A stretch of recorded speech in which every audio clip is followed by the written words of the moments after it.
ফুটুসল্লে একটা নতুন ভিডিওতে আপনাদের অনেক অনেক স্বাগত। আমি এই মুহূর্তে চলে এসেছি ভদ্রেশ্বরের বুড়িমা, অর্থাৎ সবথেকে প্রাচীনতম পুজো, যেটা ভদ্রেশ্বরের ঐতিহ্য, 233 বছরের পুজো, ভদ্রেশ্বরের বুড়িমা। চলুন দেখে নিই আমরা ভদ্রেশ্বরের বুড়িমা। তো ভদ্রেশ্বরের বুড়িমা সবথেকে প্রাচীনতম পুজো, এটি 233 বছরের পুজো। দেখুন, এই হলো ভদ্রেশ্বরের বুড়িমা, ভদ্রেশ্বর তেঁতুলতলা। এই দেখুন 233 বছরের পুজো এটি। এখন বাজে সন্ধ্যা 6:12।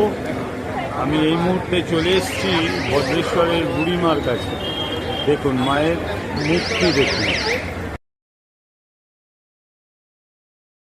হলো সামনে থেকে আপনাদের দেখাই।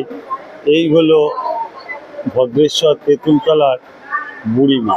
দেখুন একদম সামনে চলে এসেছি আপনাদের দেখানোর জন্য। এই দেখুন, এখন দূর থেকে দেখালাম, এবার সামনে চলে এসেছি। দেখুন এই হলো বুড়িমা।